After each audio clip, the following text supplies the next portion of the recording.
Oke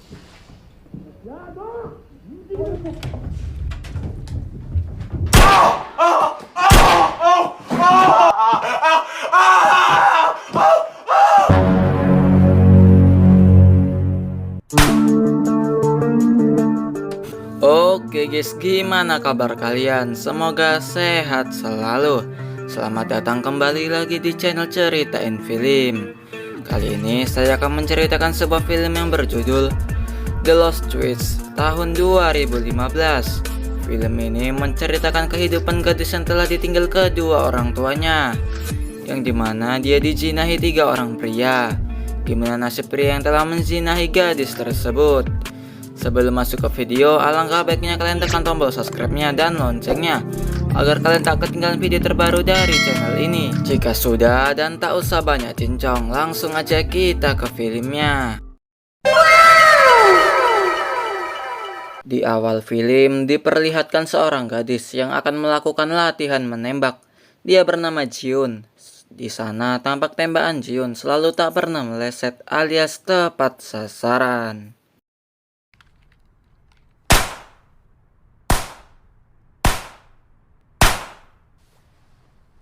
Esok paginya dia menjumpai temannya yang bernama Wong Kyung. Di sana rupanya Jiun ingin menunjukkan medali yang ia dapat setelah memenangkan perlombaan menembak. 넌 또 눈이 왜 그래? Dan di sana Jiun juga mengajak Wong Kyung untuk makan malam bersama keluarganya.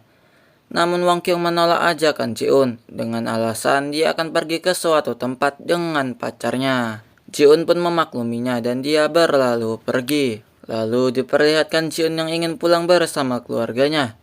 Tak lama mereka disalip oleh geng motor yang ugal-ugalan. Dan tak lama membuat mobil yang dikendarai keluarga Jiun terjadi kecelakaan. Singkat cerita, akibat kecelakaan itu membuat keluarga Jiun meninggal dunia. Sedangkan Jiun yang selamat, dia mengalami gangguan bicara akibat kecelakaan itu. Jiun yang tinggal sendiri mulai melamar kerja menjadi desainer.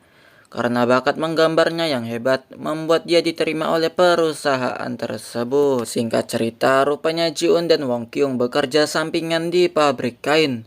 Di sana tampak Wong Kyung dirayu manajernya untuk masuk ke ruangannya. Di sana Wong Kyung ditawarkan sebagai pekerja tetap oleh manajernya dengan satu syarat.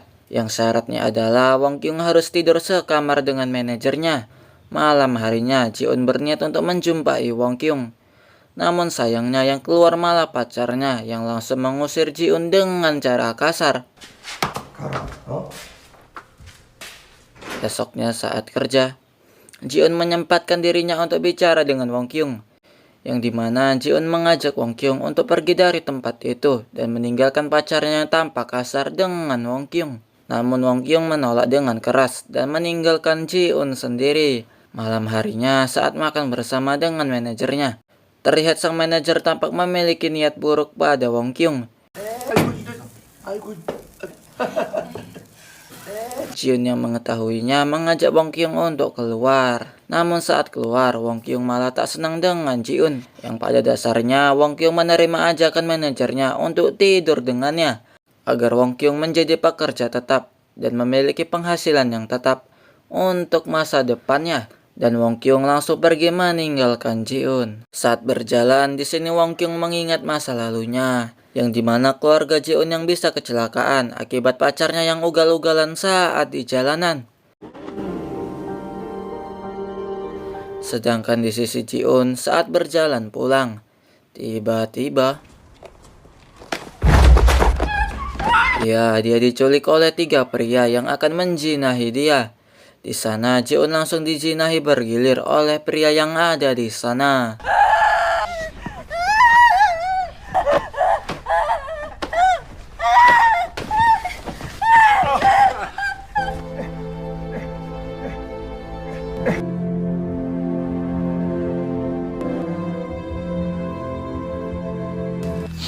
아우 찝찝해 씨발 가자.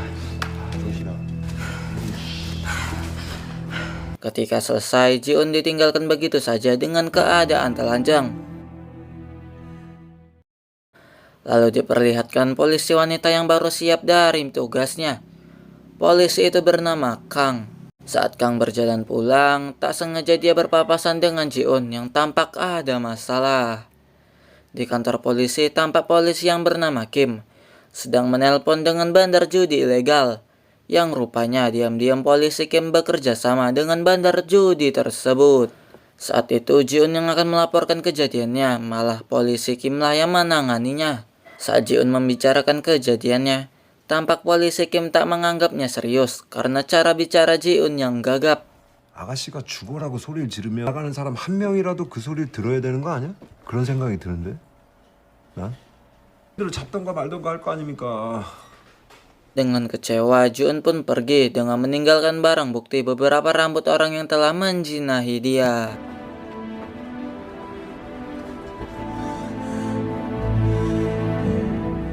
Saat Ji-un pulang ke rumah, dia kaget karena ada pria yang ada di dalam kamarnya. Rupanya dia adalah salah satu pria yang menjinahi dia. Tujuannya kemari adalah untuk menjinahi Ji-un kembali. Ji-un yang melihat piala kacanya langsung menghantamkan piala kaca tersebut ke kepala pria yang menjinahi dia. Seketika membuat pria tersebut menjadi pingsan. Saat sadar, Ji-un langsung menancapkan pecahan kaca ke leher pria, yang langsung membuat pria tersebut tewas di tempat.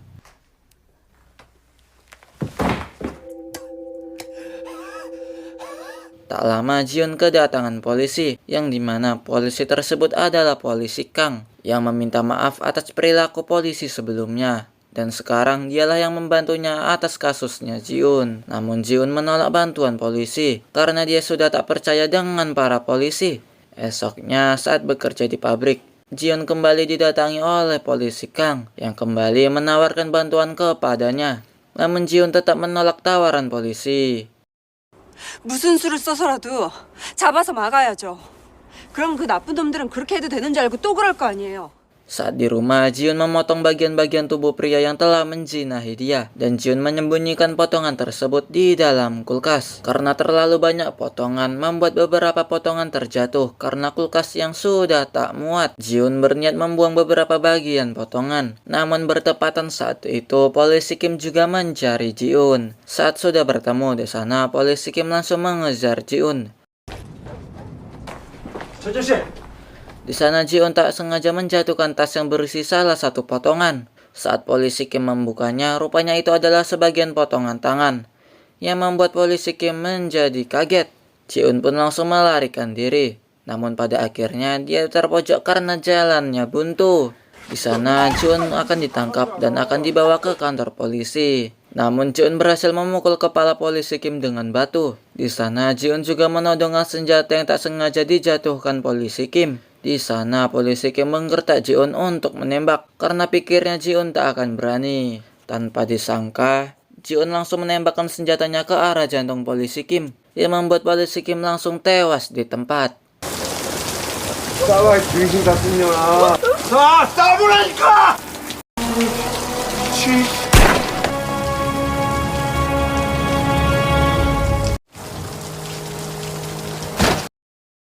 Esoknya, para polisi lainnya kebingungan karena tembakannya sangat pas dan langsung mengenai titik vital. Di sini mereka menyimpulkan bahwa yang membunuh polisi Kim adalah seorang penembak jitu. Di sini juga terkuak fakta bahwa polisi Kim memiliki hubungan dengan bandar judi ilegal, yang bisa jadi salah satu pembunuhnya adalah para bandar judi tersebut.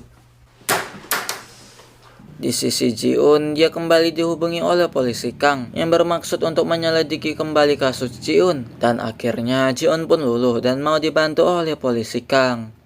Namun saat bertepatan di kantor polisi, beberapa orang berhasil ditangkap, yang dimana mereka adalah bandar judi ilegal yang diduga sebagai pembunuh polisi Kim.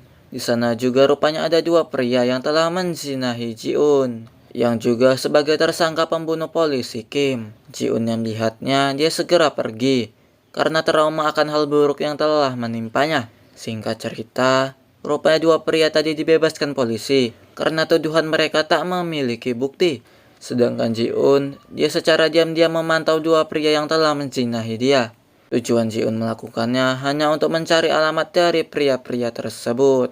Esok paginya, Ji-un pergi ke pemakaman kedua orang tuanya untuk berziarah.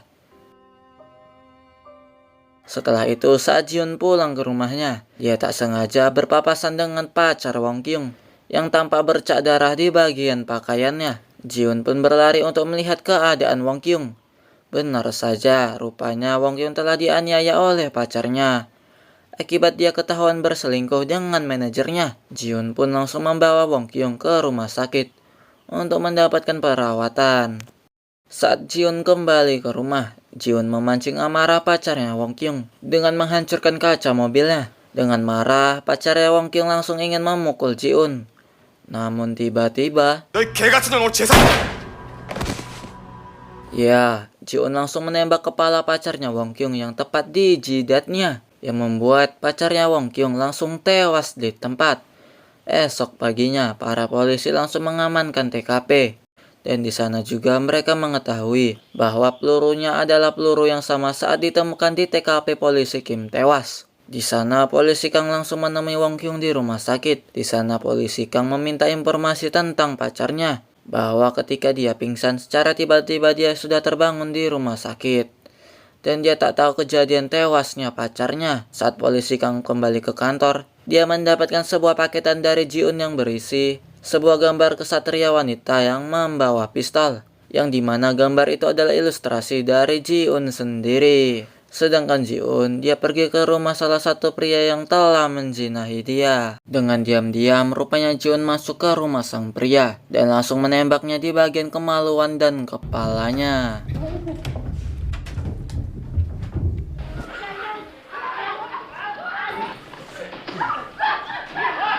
이런 미친년이 다 있어.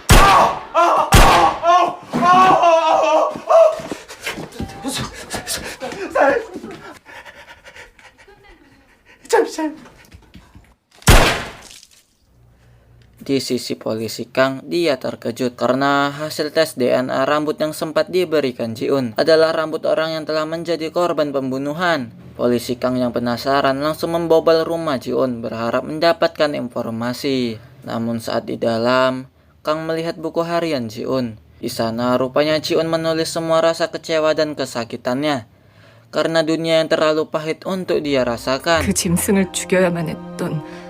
Secara tiba-tiba, Kang dikaplok di bagian mukanya yang membuat dia menjadi pingsan. Saat tersadar, rupanya yang mengkaploknya adalah Jiun sendiri.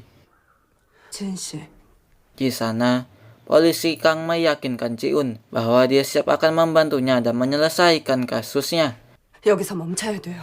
Namun Jiun yang dasarnya sudah tak percaya polisi, tak memperdulikan semua omongan Kang dan meninggalkan Kang di sana. Jiun juga memancing mantan manajernya untuk tidur dengannya. Sedangkan Kang, dia berhasil selamat berkat rekannya yang berhasil menemukannya. Di sana, Kang berniat melacak Jiun melalui ponselnya. Rupanya, Jiun memancing bosnya di sebuah bar, di mana salah satu pria yang telah menzinahi dia bekerja di sana. Saat menjumpai mantan manajernya, bukannya mengajak tidur, Jiun langsung menembak di bagian lengannya, yang membuat teriakannya terdengar semua orang.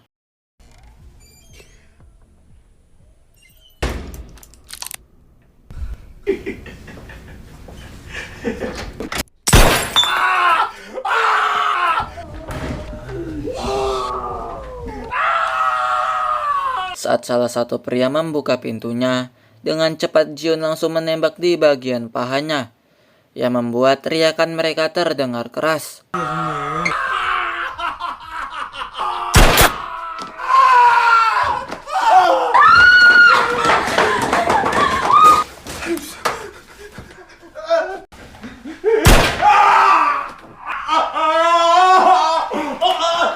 Saat para polisi datang, di sana Kang meminta untuk mengakhiri semua dan tak ada lagi pembunuhan.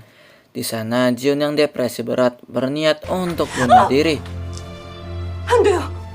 Namun dengan kata-kata manis Kang, membuat Jiun menghentikan niatnya dan mulai menjatuhkan pistolnya. 아직 지은 씨 그림 동상 안 줬어. Namun dengan tiba-tiba, rupanya Jiun ditembak oleh sang pria di bagian kepalanya, yang membuat Jiun tak tersadarkan diri. Polisi Kang yang greget langsung menembakkan pistolnya ke arah pria yang membuat sang pria juga tak tersadarkan diri.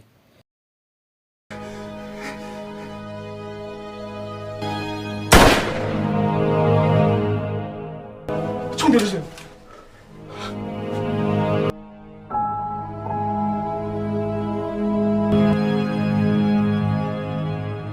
Sedangkan Wong Kyung, dia membaca isi surat yang telah ditinggalkan Jiun.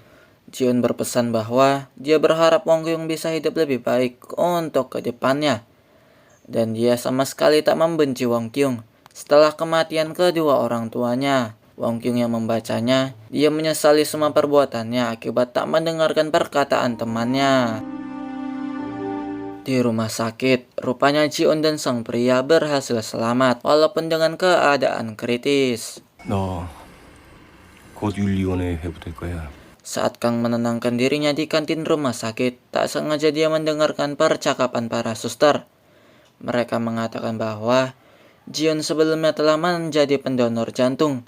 Akibat umur Jiun yang divonis tak lama lagi, para dokter memutuskan mendonorkan jantung Jiun ke pria yang telah menzinahi Jiun. Mendengar perkataan itu, Kang berniat membiarkan pria mati dengan cara menarik tabung oksigennya.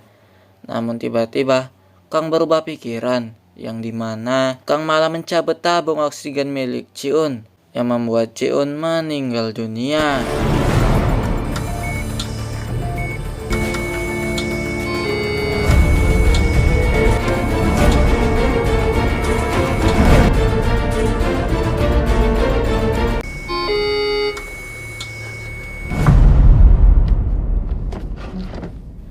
Dan film pun tamat.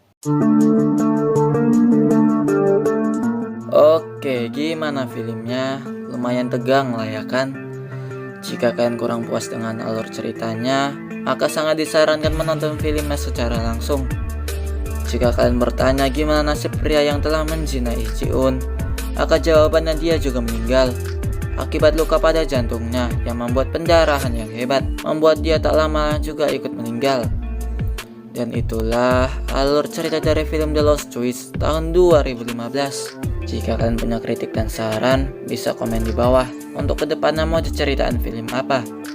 Yang baru mampir, kalian bisa tekan tombol subscribe-nya agar kalian tidak ketinggalan video terbaru dari channel ini. Sekian dari saya. Assalamualaikum warahmatullahi wabarakatuh.